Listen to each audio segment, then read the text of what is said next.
Eu quero convidá-los a abrirem novamente em Êxodo, capítulo de número 20. Êxodo 20.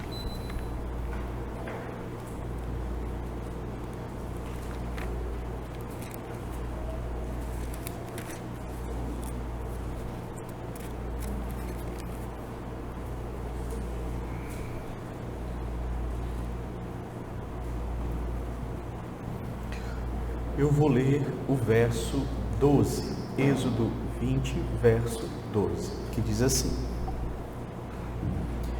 Honra teu pai e tua mãe, para que se prolonguem os teus dias na terra que o Senhor, teu Deus, te dá. Até aqui a leitura da palavra de Deus. Nós vamos orar ao Senhor. Senhor Deus, louvado e exaltado seja o teu santo nome. Obrigado, Senhor, por esta manhã e por estarmos aqui reunidos e juntos podermos aprendermos mais da tua lei. Ajuda-nos, ó Pai, nesta hora, ilumina-nos com o teu Santo Espírito, conduze-nos à compreensão da tua palavra. Que o Senhor possa, ó Deus, de fato agir em nossos corações, nos apresentando a tua vontade revelada para as nossas vidas e nos ensinando, Senhor, acerca dela, ajudando-nos a guardá-la em nossos corações, a colocarmos em prática aquilo que o Senhor requer de nós. Ó Pai, seja com cada um daqueles que aqui se encontram nesta manhã, é que eu te peço, em nome do Senhor Jesus Cristo. Amém. Queridos, nós tivemos uma breve pausa em nossos estudos nos 10 mandamentos. E veja, hoje nós retornaremos tendo o nosso terceiro e último estudo no 5º mandamento. Este mandamento que nós acabamos de ler: honra teu pai e a tua mãe, para que se prolonguem os teus dias sobre a terra. Só que nós já tivemos 2 estudos acerca deste mandamento. E eu acredito que seria bastante proveitoso para nós relembrarmos um pouco o que nós aprendemos nas 2 primeiras aulas. Então, de forma bem sucinta, eu vou aqui mencionar aos irmãos, refrescar a memória dos irmãos com as lições que nós tivemos a oportunidade de já estudarmos a respeito deste mandamento. No primeiro estudo, queridos, nós aprendemos que honrar pai e mãe é a base para o cumprimento dos demais mandamentos sociais, ou seja, nós ressaltamos a importância deste mandamento. Ele é o primeiro mandamento daqueles mandamentos que dizem respeito ao nosso dever para com o próximo. Então, é como se Deus estivesse mostrando que ele é o princípio de tudo, porque é no lar que nós aprendemos a amar o nosso próximo, a não mentir a ele, a não cometer adultério contra ele, a não matar, a não cobiçar, a não desejar aquilo que é do próximo. Então, queridos, este mandamento ele tem uma importância muito grande. Ele é o primeiro daqueles mandamentos que dizem respeito à nossa responsabilidade para com o nosso próximo. Mas também vimos que este mandamento ele possui uma promessa de longevidade e prosperidade. Há uma promessa anexada neste mandamento que é dupla, né? Deus vai dizer que nós precisamos obedecê-lo e, como parte desta obediência, nós devemos obedecer aos nossos pais. E aqueles filhos que obedecem aos pais, eles têm vida longa sobre a terra e prosperidade. É dito também em outros textos da palavra de Deus. Por exemplo, quando essa lei é repetida em Deuteronômio capítulo 5 e também em Efésios, quando Paulo rememora este mandamento, para que te vá bem e que sejas de longa vida sobre a terra. Ou seja, é uma promessa dupla de prosperidade e de longevidade. Mas, como vimos também, aqui temos o conceito de honra que vai além, que que se estende aos nossos pais biológicos. Nós vimos que o honrar pai e mãe, ele diz respeito a uma área da nossa vida que se refere aos nossos relacionamentos e a honra que nós devemos para com aqueles que são colocados como autoridade sobre nós, tanto as autoridades constituídas, os governos, como lideranças que estão colocadas sobre nós na igreja, por exemplo. Então, nós podemos aprender aqui que essa submissão às autoridades está contida aqui no 5º mandamento. Como nós tivemos a oportunidade de mencionar, cada palavra dessa diz respeito a uma área das nossas vidas, que está colocada aqui de forma bastante resumida, mas que abrange toda essa área, certo? Vimos também, meus queridos, já agora no 2º estudo, que esse mandamento ele possui um alcance muito amplo, ou seja, ele diz respeito a todas as nossas relações neste mundo, as relações que nós temos como superiores, inferiores e iguais, ou seja, é importante nós lembrarmos disso.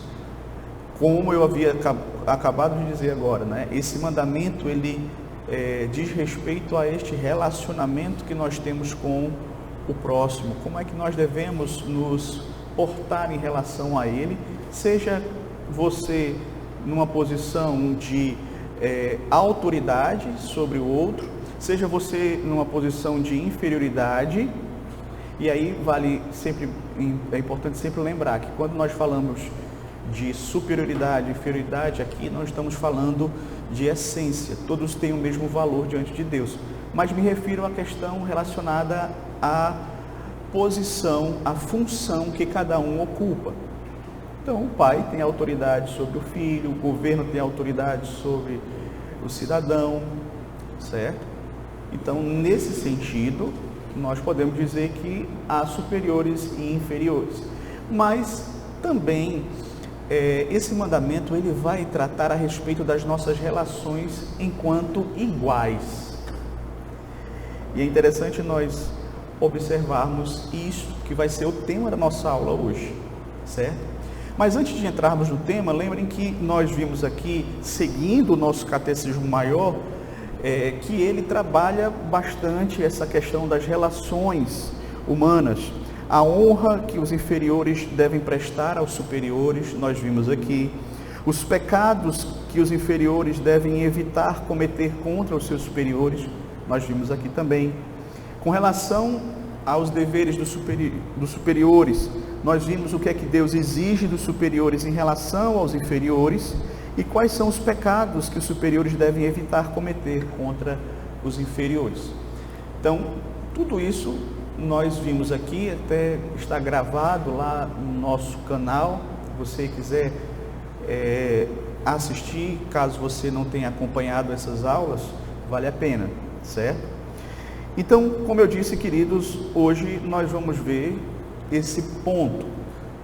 O 5º mandamento trata sobre os relacionamentos humanos, os deveres e também os pecados que devem ser evitados, e abrangem superiores, inferiores e vice-versa, e também abrange os iguais. Agora, é importante nós entendermos o que é que significa esses iguais, né? Estamos se referindo a pessoas que têm o mesmo nível de autoridade.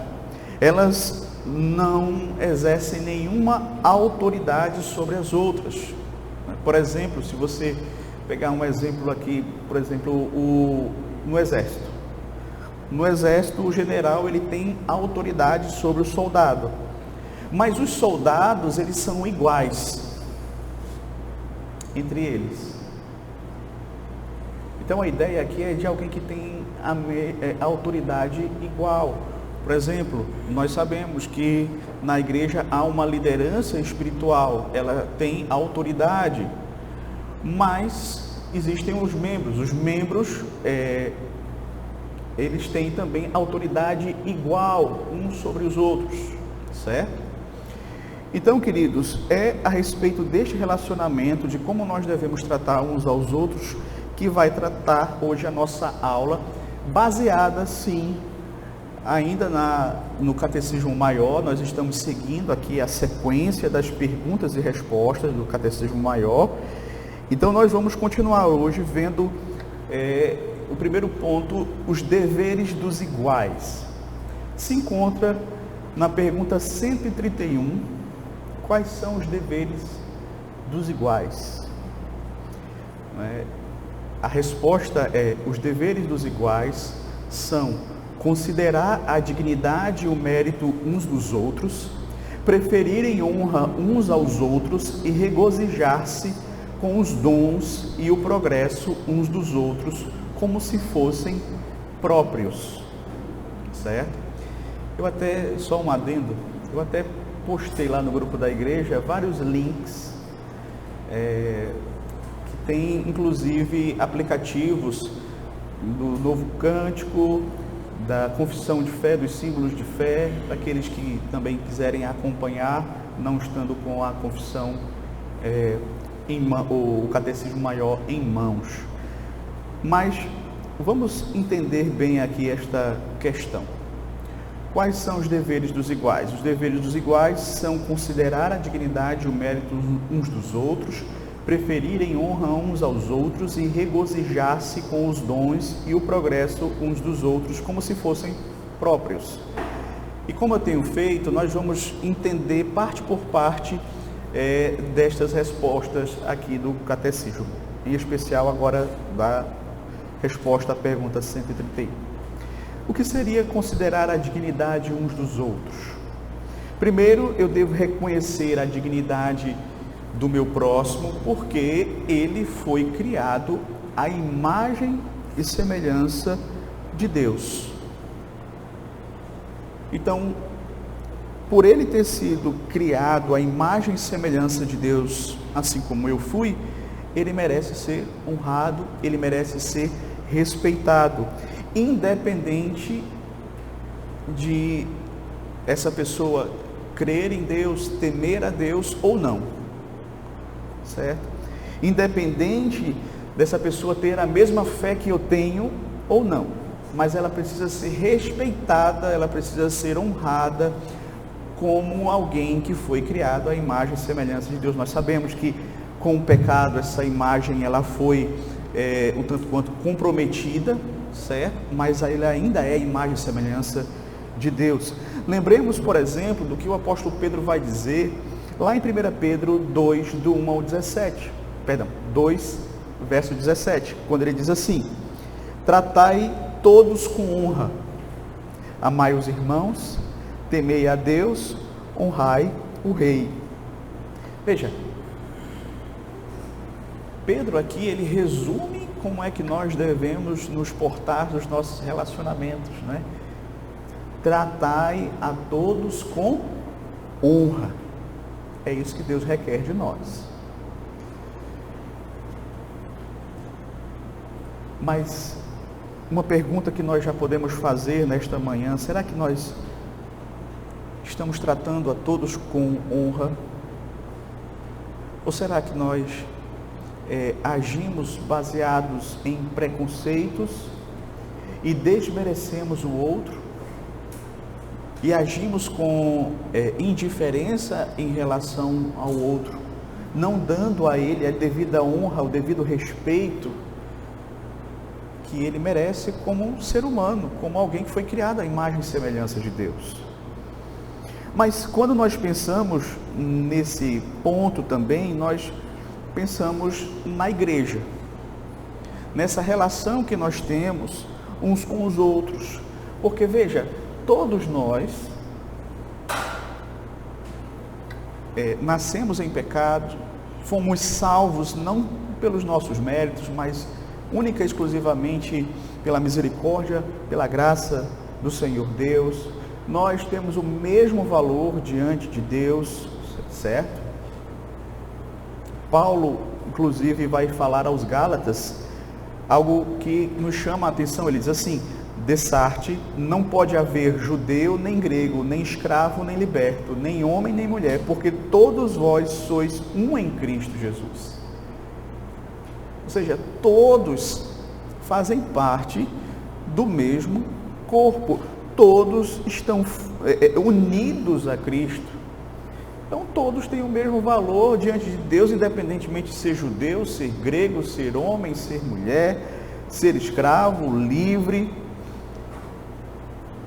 Então, a dignidade aqui do meu irmão em Cristo não está em questões externas, está no fato de que, assim como eu, ele está unido a Cristo, ele faz parte do corpo de Cristo. Todos são igualmente unidos a Cristo, aqueles que são membros da igreja verdadeira. Então, todos têm o mesmo valor. Por isso que nós precisamos ter essa compreensão, considerar a dignidade do meu irmão em Cristo. Isso significa que eu não devo tratá-lo com indiferença, eu não devo tratá-lo com ironia, eu não devo tratá-lo com desprezo. Isso nos leva, queridos, a refletir sobre a seguinte questão: como é que nós estamos tratando as pessoas, os nossos irmãos em Cristo, aqueles que muitas vezes nós não temos tanta afinidade, certo? É importante nós refletirmos sobre isso. Por quê? Porque o próprio Senhor Jesus disse, né? Tratar bem quem lhe trata bem, até os ímpios fazem isso. Então, meus queridos, eu tenho tratado todos dando o devido respeito, a devida honra. Eu tenho, de fato, agido para com os meus irmãos, conforme Cristo me manda, no que diz respeito ao amor cristão. A palavra de Deus vai dizer: amai-vos cordialmente uns aos outros. Então, esse é o primeiro ponto que eu gostaria de destacar aqui na resposta à pergunta 131. Devemos considerar a dignidade uns dos outros. Segundo ponto que o Catecismo Maior ressalta é considerar o merecimento do outro. Ou seja, é interessante nós entendermos isso também. E quando o Catecismo fala de merecimento, ele não está falando sobre mérito salvífico, mas um reconhecimento justo do trabalho do outro, dos dons do outro, do serviço do outro. Esse dever, meus queridos, ele é muito importante para nós, porque ele é um golpe muito certeiro no nosso egoísmo, na nossa soberba, especialmente quando lidamos com os iguais. Temos a tendência de considerar a nós mesmos em alta conta. A nossa tendência natural é justamente de querermos aumentar as nossas realizações. Em contrapartida, nós diminuímos as realizações do outro. Precisamos reconhecer o mérito do outro. É isso que Deus espera de nós. Como eu disse, quando se trata de pessoas iguais, não é? Que estão no mesmo nível de autoridade, isso ainda é mais difícil. Por quê? Porque muitas vezes nós somos tentados a competir com o outro, a viver nos comparando com o outro e buscarmos assim nos afirmar com base no outro, diminuindo os outros e buscando se sobressair sobre eles. Então, cabe a nós questionarmos: será que eu tenho aprendido a agradecer a Deus pelo serviço que o meu irmão tem realizado? Eu tenho, de fato, reconhecido o mérito dele ao se empenhar em fazer o melhor para a glória de Deus? Ou será que eu tenho essa tendência egoísta de minimizar o que o outro faz? De dar pouca importância? Em contrapartida, como eu disse, eu procuro sempre supervalorizar aquilo que eu faço. Então, segundo ponto importante é este: precisamos aprender a reconhecer o mérito do outro. Terceiro, o texto do Catecismo Maior, da pergunta 131, fala sobre preferir em honra o outro. E, inclusive, o apóstolo Paulo vai falar disso em Romanos 12:10. Na verdade, o Catecismo ele se baseou no texto de Paulo aqui, e refletindo o ensino bíblico, sobre como nós devemos tratar os nossos iguais, ele colocou esse ponto: preferir em honra uns aos outros. Paulo diz assim, Romanos 12:10: amai-vos cordialmente uns aos outros com amor fraternal, preferindo-vos em honra uns dos outros. Ou seja, veja só, Paulo está dizendo aqui que eu devo preferir que o meu irmão seja honrado em detrimento de mim. Ou seja, eu devo me antecipar em honrar o outro. Aí você imagina como isso é contracultural. No mundo em que nós vivemos, as pessoas vivem e lutam, e travam batalhas tremendas, pisam umas nas outras em busca de reconhecimento, em busca de status, em busca de serem vistas e serem honradas. Aí o Evangelho chega e nos quebra no meio, assim, dizendo assim: olha, você não deve estar preocupado em receber honra, você deve estar preocupado em conceder honra. Você já pensou nisso? Preferir o outro em honra é agir contra esse instinto natural do coração caído.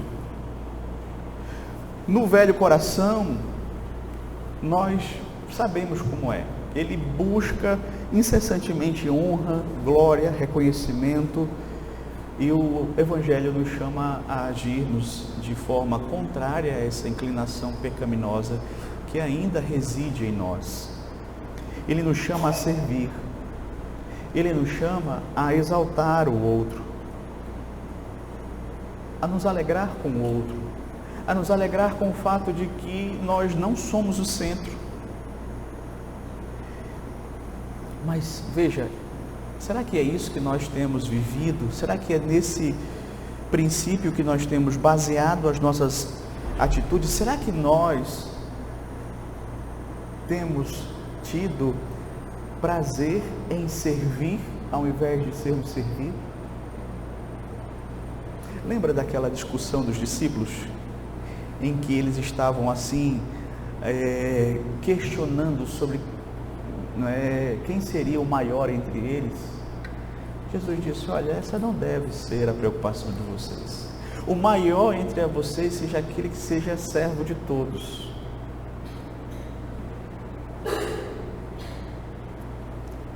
Então, eu tenho prazer nisso, eu tenho prazer em honrar os outros, mesmo quando isso significa que eu vou abrir mão da minha visibilidade.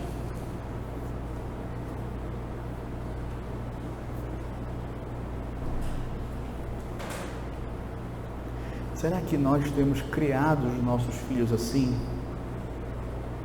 Isso é uma questão que eu confesso aos irmãos que muitas vezes eu me pego questionando.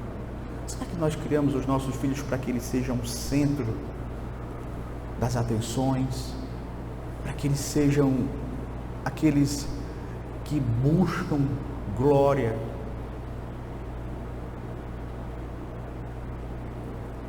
Ou será que nós também não temos falhado nesse quesito?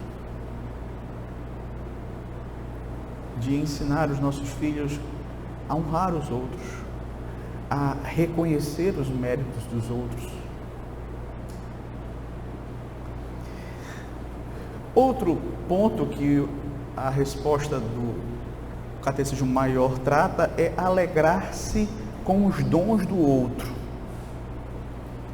Paulo vai afirmar, não é, em Romanos 12:15, alegrai-vos com os que se alegram e chorai com os que choram.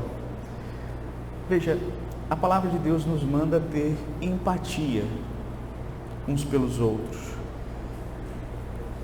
estarmos atentos uns aos outros, às dores e às alegrias do nosso próximo. Devemos compartilhar tanto alegrias como sofrimentos. E o que é mais fácil? Chorar com os que choram ou se alegrar com os que se alegram?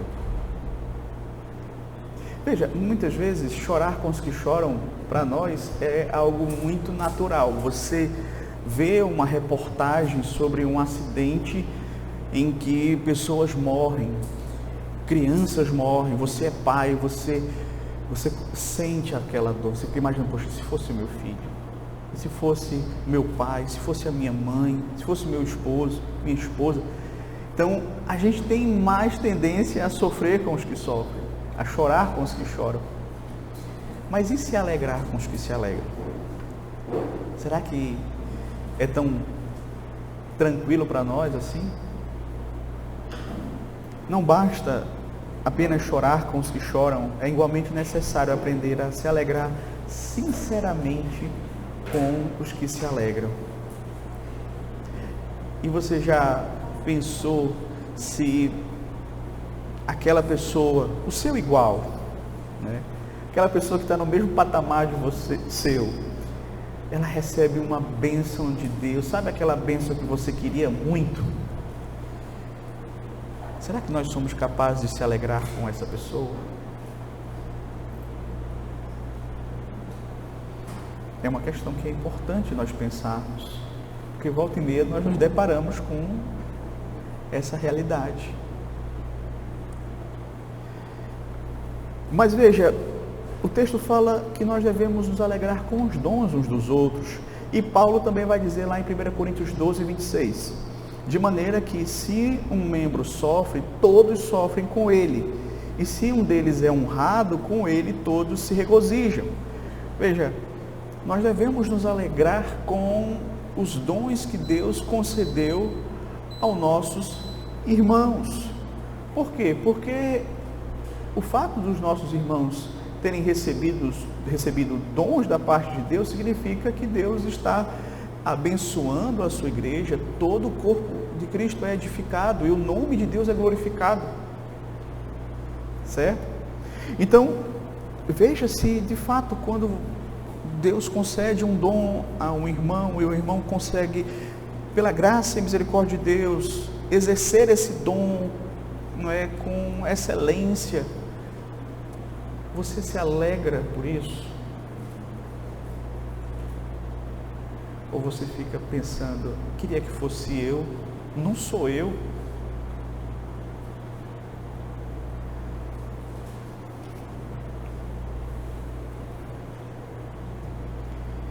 Veja, quando nós não conseguimos nos alegrar com os dons dos nossos irmãos, isso revela, meus queridos, que nós muitas vezes não entendemos que o corpo de Cristo é um local no qual nós devemos amar uns aos outros e nos alegrar uns com os outros, mas pensamos no corpo de Cristo como sendo um local de competição, um local no qual nós devemos nos destacar e buscar glórias. Mas Paulo vai dizer, quando um membro é honrado, Deus está beneficiando a todo o corpo, e o nome de Deus é glorificado. Mas quando você vê Deus usando o seu irmão de uma forma assim, realmente poderosa, seu coração se alegra ou seu coração se ressente?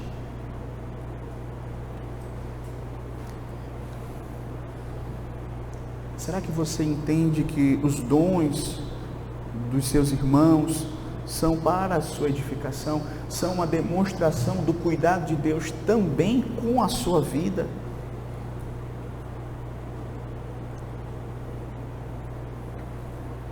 Precisamos pensar sobre isso. Mas, por fim, a pergunta 131 fala sobre nos alegrarmos com o progresso do outro como se fosse nosso. Então, isso é algo que também nós precisamos aprender, meus queridos. Quando enxergamos o progresso do outro, aquilo que Deus tem dado ao outro, ou tem realizado através do outro, na vida do outro, será que nós somos capazes de nos alegrar? Veja, esse é o tipo de coisa que confronta, como eu disse, o nosso orgulho, que muitas vezes aflora as nossas frustrações, os nossos desejos não realizados, aquilo que é a vontade de Deus para a nossa vida. Será que eu tenho conseguido me alegrar com o crescimento espiritual, com o crescimento pessoal dos meus irmãos em Cristo, sem sentir no meu coração amargura, inveja? Isso também, queridos, é algo que eu e você precisamos nos questionar.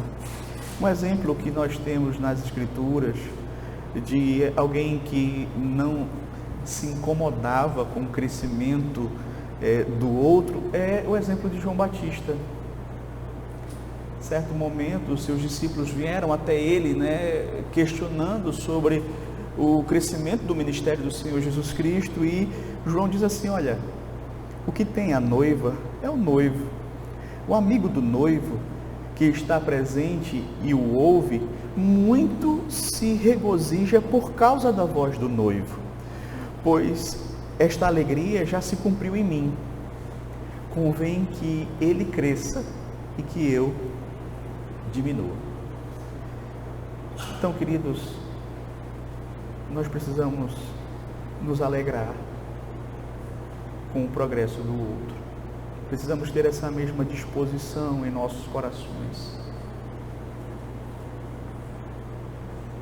Mas, veja, aqui nós concluímos os deveres dos iguais, Pergunta 131, basicamente ela vai tratar sobre estes pontos que nós vimos aqui, ok? Agora nós vamos para a próxima pergunta, que é o segundo ponto, os pecados dos iguais. É a pergunta 132, que diz assim: quais são os pecados dos iguais? Quais são os pecados dos iguais? Veja só a resposta.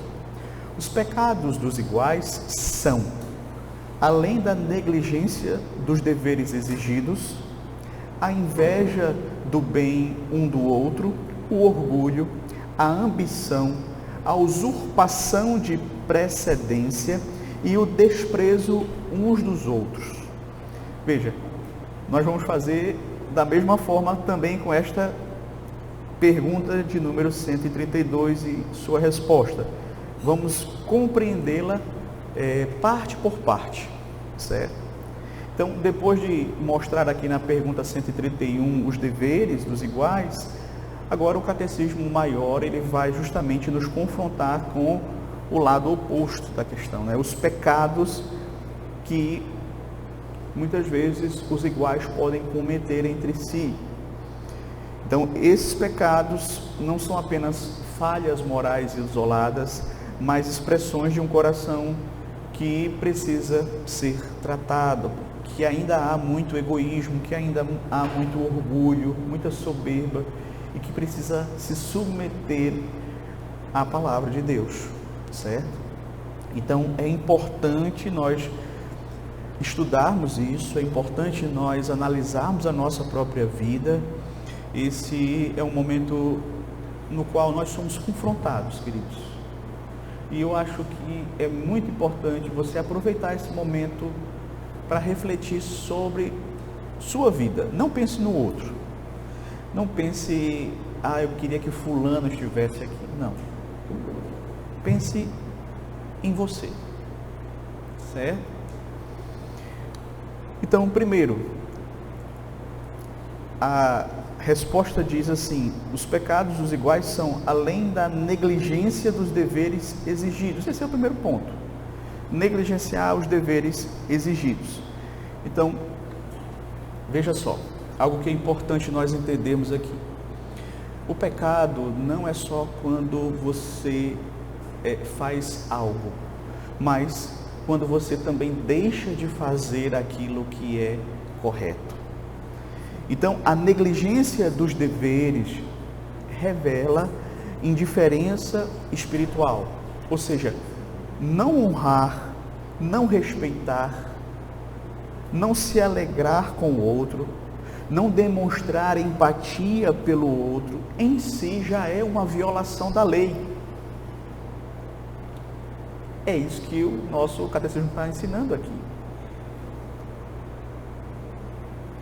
Eu sei que esse é um tipo de pecado que nós podemos dizer que ele é silencioso. Mas a palavra de Deus vai tratar acerca dele também. Lá em Tiago capítulo 4, verso 17, ele diz assim, olha só: aquele, pois, que sabe que deve fazer o bem e não o faz, nisto está pecando. Ou seja, se eu sei o que eu devo fazer à luz da palavra de Deus, como eu devo tratar o meu próximo, e eu não faço, eu me eximo desta responsabilidade, eu não coloco em prática aquilo que a palavra de Deus me manda fazer, eu estou pecando por negligência, por omissão, e eu estou desobedecendo à vontade de Deus.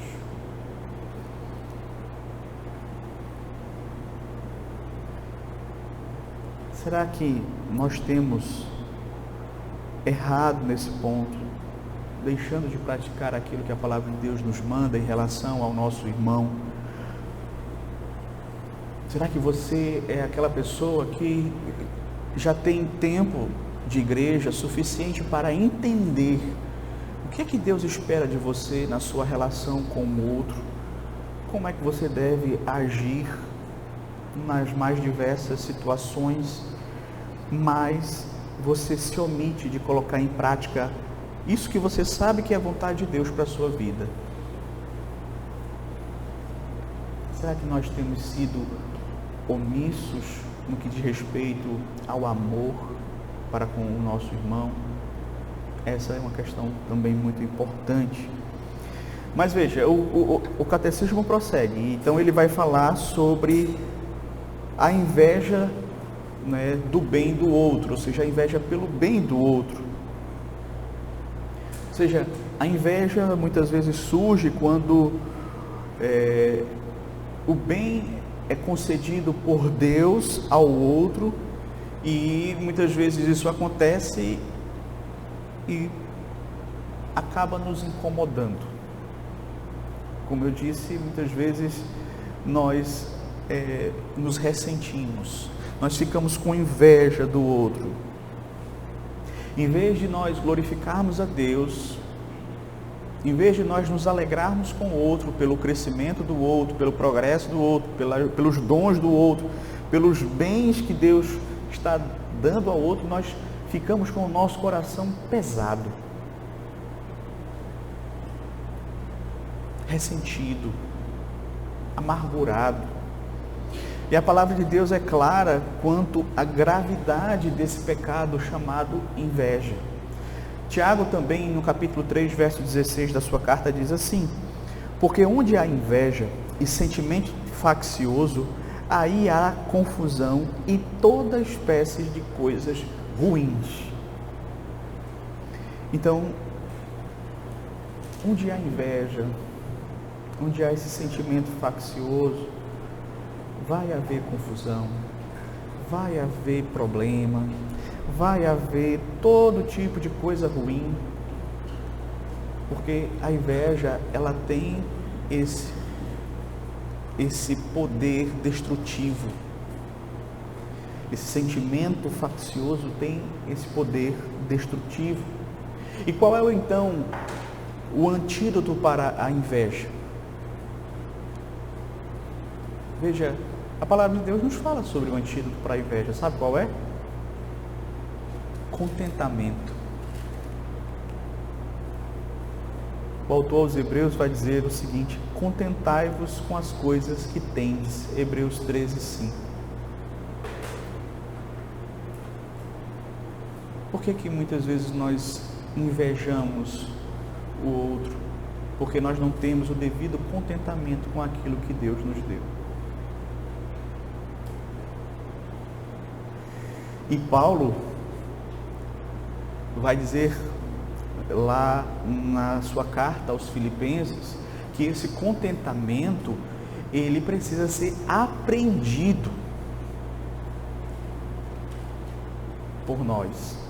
Ele diz isso quando ele afirma o seguinte, Filipenses 4, 11 e 12: digo isto não por causa da pobreza, porque eu aprendi a viver contente em toda e qualquer situação. Veja, ele diz assim: eu aprendi a viver contente em toda e qualquer situação. Veja, isso não é algo do homem natural, o contentamento. Natural do homem é o descontentamento, não é? É invejar o outro por causa da casa do outro, do cônjuge do outro, do carro do outro, não é? É aquela história, né? A grama do outro é sempre mais verde.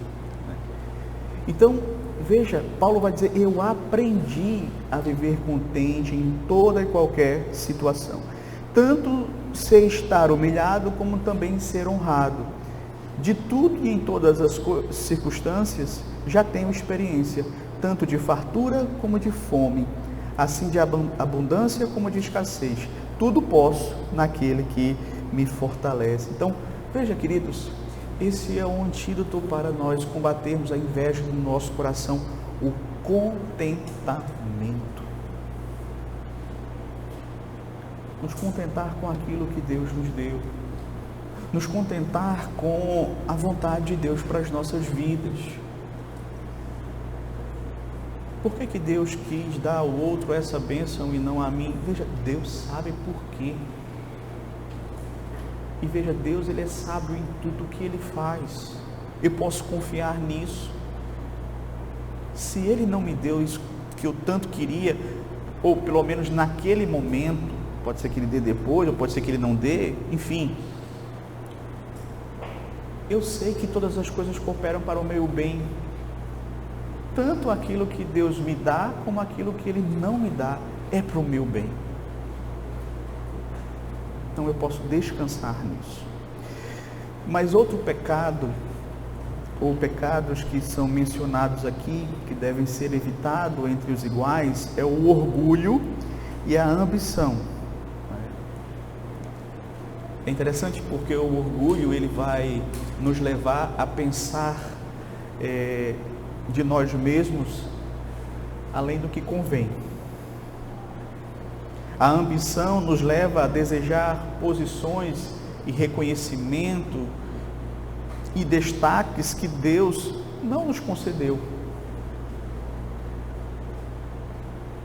Me lembro do salmista orando a Deus: Senhor, não é soberbo o meu coração, nem altivo o meu olhar. Não ando à procura de grandes coisas, nem de coisas maravilhosas demais para mim. Contudo, fiz calar e sossegar a minha alma. Então veja, meus queridos, muitas vezes entre nós, entre os iguais, há disputas silenciosas, comparações intermináveis. E aí você vê que isso muitas vezes, essa rivalidade, ela nasce do orgulho, da ambição, que muitas vezes está ali no nosso coração. Aí mais uma vez a palavra de Deus vem e nos quebra, dizendo o seguinte: nada façais por partidarismo ou vanglória, mas por humildade, considerando cada um os outros superiores a si mesmo. Já pensou nisso?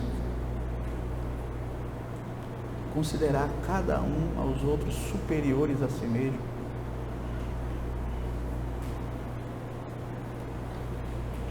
Nada façais por vanglória.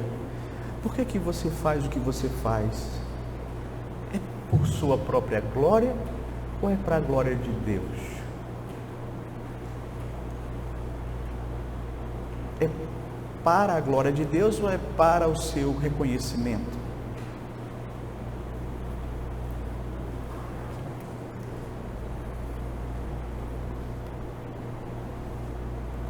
Então, nós precisamos nos questionar profundamente, queridos. Veja, outro ponto importante que o Catecismo Maior toca: a usurpação de precedência. Isso aqui é interessante também. Usurpar precedência é tentar ocupar um lugar que Deus não nos deu. Sabe aquela atitude que muitas vezes você vê nas pessoas de atropelar as outras, de se impor sobre as outras indevidamente, de buscar ter autoridade sobre a outra pessoa, exercer essa autoridade sem ter essa autoridade, sem ter sido de fato colocado por Deus como autoridade sobre aquela pessoa, mas ela se insurge como se fosse usurpação de precedência. E esse pecado revela muito sobre o nosso coração, sobre como nós somos insatisfeitos com o lugar que Deus nos deu.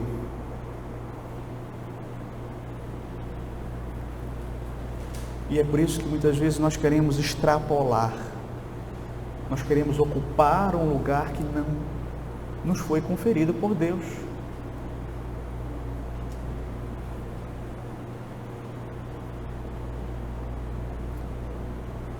Então, veja, meus queridos, será que nós temos nos contentado com a posição que Deus nos colocou? Ou será que nós tentamos forçar situações para ocupar uma posição que não é nossa? Será que nós temos respeitado os limites nos quais Deus nos colocou, os limites que Ele estabeleceu para as nossas vidas?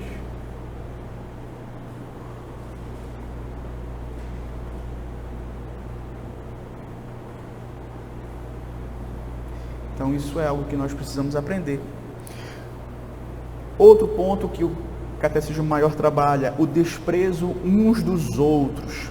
O desprezo pode se manifestar de várias formas, sejam abertas ou de formas sutis. Às vezes em palavras irônicas, às vezes com atitudes de silêncio, atitudes de indiferença. O desprezo muitas vezes vem por meio de julgamentos, sejam eles internos, sejam eles externalizados, né? Mas desprezar o irmão, meus queridos, é um pecado terrível contra o Senhor nosso Deus e contra o nosso próximo. É negar a dignidade que Deus concedeu àquele irmão. É negar a honra que Deus requer que eu, de fato, esteja tratando aquele irmão. O apóstolo Paulo adverte: portanto, não nos julguemos mais uns aos outros, pelo contrário, tomai o propósito de não pôr de tropeço tropeço ou escândalo ao vosso irmão. Ou seja, como muitas vezes, queridos, nós somos tão rápidos para desprezar o outro com julgamentos, com palavras ácidas, com atitudes de indiferença, e nos esquecemos? Não. Nós sabemos do que Deus requer de nós. que amemos uns aos outros, mas nos negamos a fazer isso. E aí agimos com desprezo. Então, queridos, eu gostaria de concluir nesta manhã nosso estudo trazendo algumas aplicações desse texto, além daquelas que nós já fomos fazendo no decorrer dele, do estudo, algumas aplicações finais para que a gente possa refletir sobre as nossas atitudes para com os nossos iguais, né? Primeira atitude, que possamos examinar o nosso coração antes de querer examinar o coração do outro. Então isso é muito importante, queridos. Veja, essas perguntas aqui do Catecismo Maior, elas nos ensinam que pecamos contra o 5º mandamento no nosso relacionamento entre iguais. E, meus queridos, esses pecados muitas vezes eles não são externalizados, eles também podem ser pecados internos no coração. Nós vimos aqui, nos diversos pontos que nós tratamos, inveja, orgulho, ambição, desprezo, omissão. Então, veja, antes de você e eu apontarmos as falhas dos outros, nós somos chamados a nos examinar à luz da palavra de Deus e buscarmos mortificar os nossos pecados.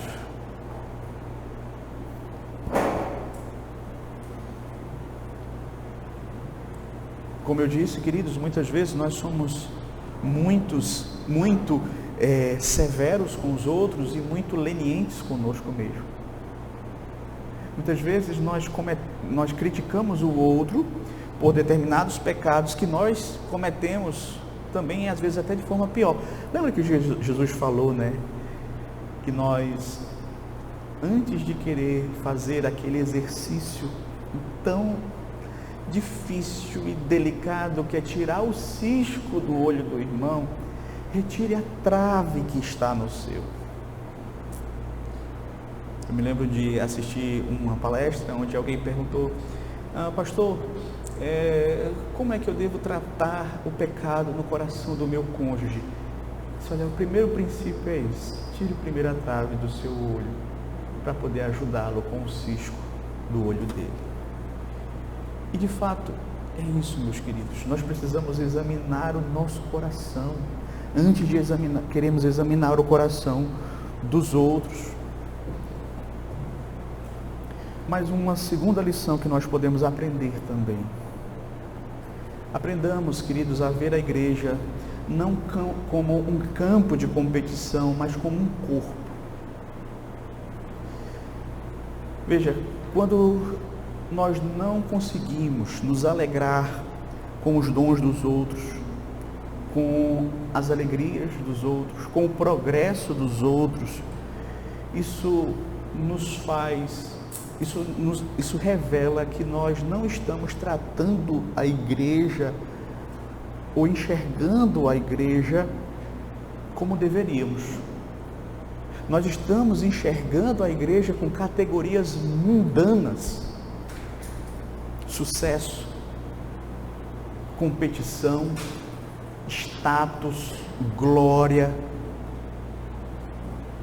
O ensino da palavra, meus queridos, nos chama a uma mudança profunda de mentalidade. Os dons do outro não são uma ameaça para mim. Na verdade, são uma bênção para todo o corpo de Cristo.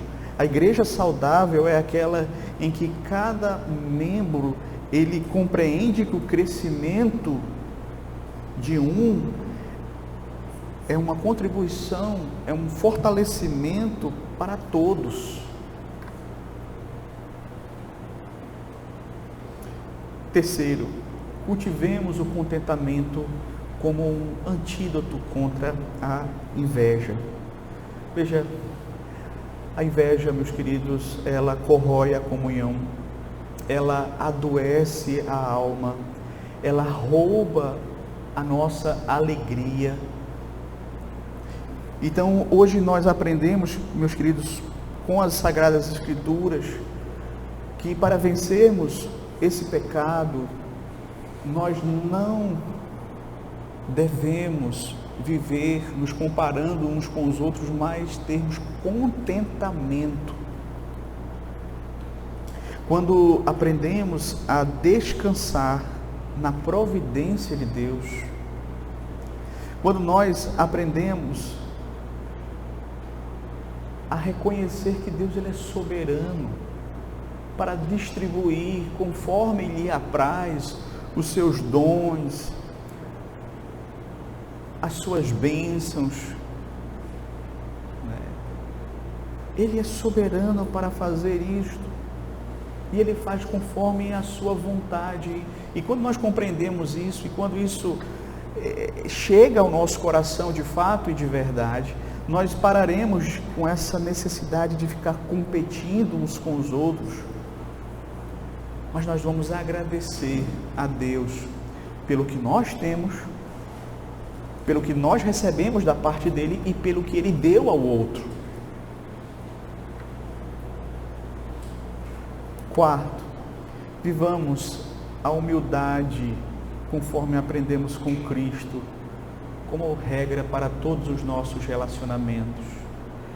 Veja, o Evangelho, meus queridos, ele nos chama a um viver contracultural.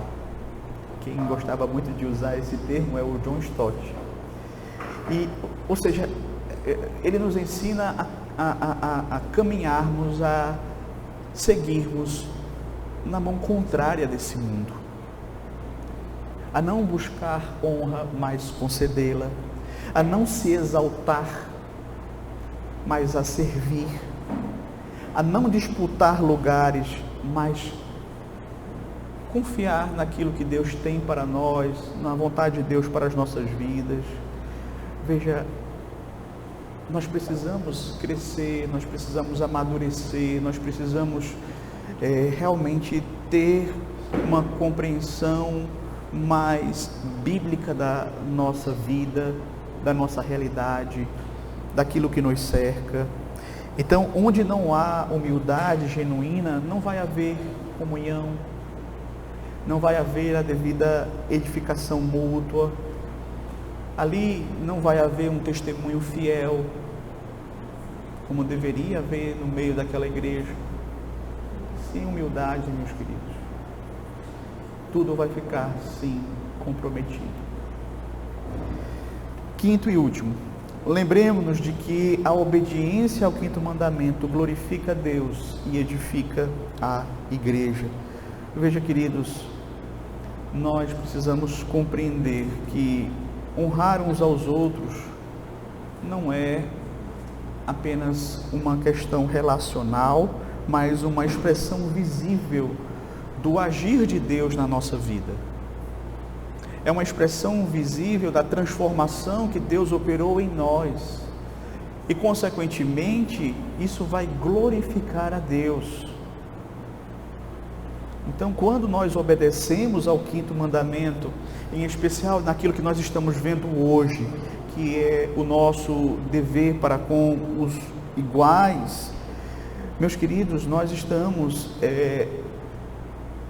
testemunhando do Evangelho, nós estamos testemunhando da verdadeira fé, daquilo que Deus pode fazer na nossa vida.